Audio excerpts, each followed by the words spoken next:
Hello friends, welcome to my channel the psychiatrist. दोस्तों, आज मैं आपके साथ एक बहुत ही अलग टॉपिक के साथ आया हूं। दोस्तों, जैसे कि आप लोग जानते हैं कि हाल फिलहाल में यूक्रेन और रशिया की वॉर चल रही है और वो वॉर अब तक जारी है। तो दोस्तों, आज इस वीडियो के थ्रू मैं ये बताना चाह रहा हूँ कि वॉर की वजह से जो लोग उसका हिस्सा हैं, जो लोग उस वॉर की वजह से उस कंट्रीज़ में फंसे हुए हैं, या जो लोग उसका शिकार हो रहे हैं, या जो लोग उसका शिकार नहीं भी हो रहे हैं और वहाँ से वो माइग्रेट करके दूसरी कंट्रीज़ में जा रहे हैं, तो उसका उनके मेंटल हेल्थ पे क्या असर पड़ता है और वो कितना अफेक्ट होता है। दोस्तों, wars plays important role in psychiatric history. तो जब वर्ल्ड वॉर 1 हुआ था, तो वर्ल्ड वॉर 1 होने के बाद सोल्जर्स की मेंटल हेल्थ को डील करने के लिए साइकोलॉजिकल इंटरवेंशंस को समझा गया और इंट्रोड्यूस किया गया। और दोस्तों, जब वर्ल्ड वॉर 2 हुआ था, तब सोल्जर्स को सेलेक्ट करने के लिए या उनको आर्मी में रिक्रूट करने के लिए, लड़ने के लिए, तो उनका मेंटल हेल्थ नापने के लिए या उनका मेंटल हेल्थ ये देखने के लिए कि वो फिट हैं कि नहीं है वॉर पे जाने के लिए, तो national institute of mental health स्थापित किया गया यूएसए में।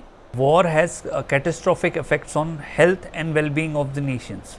दोस्तों, स्टडीज़ की गई हैं और काफ़ी स्टडीज़ में ये बताया गया है कि जो भी नेशन वॉर से लड़ रहे होते हैं या वॉर जिन नेशंस में छिड़ी हुई होती है, वो नेशंस पूरी तरह अंदर से खोखले हो चुके होते हैं। दोस्तों, वॉर पूरी कम्युनिटीज़, पूरी फैमिलीज़ को बर्बाद कर देती है, तबाह कर देती हैं, और जिसकी वजह से पूरे नेशन की जो इकोनॉमिक स्थिति है, जो हालात हैं, वो अफेक्ट होते हैं, वो पूरे तहस-नहस हो जाते हैं, which leads to long-term physical and psychological harms to children and adults. In war, death is just a tip of iceberg.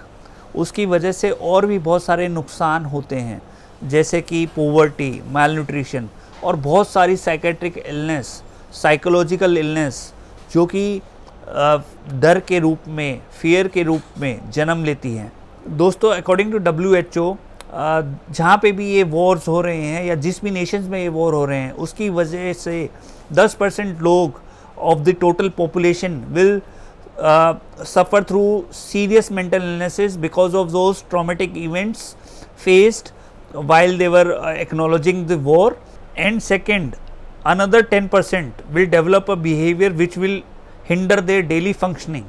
So the most common psychiatric disorders which the people stuck in war or are acknowledging war are likely to face and suffer from depression, anxiety, psychosomatic disorders like insomnia, backaches and stomach aches. So as a psychiatrist, I feel that mental health care should also be part of the rehabilitation and relief process for the people suffering or part of war or victim of wars. As a part of psychiatric society, we as a psychiatrist, me including the other psychiatrists, are there for the people who have just returned from Ukraine, the students who have just returned from Ukraine, for any mental health facilities or any mental health help.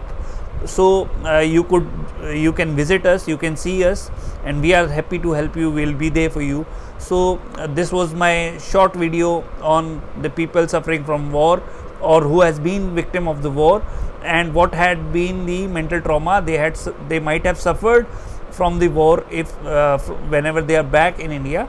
So this was my video. You can like my channel on YouTube, Instagram, Facebook, Twitter, and you can comment me on which topic next I should make my video on. So till then, जानिए अपने मानसिक स्वास्थ्य का हाल with doctor अंकित राल।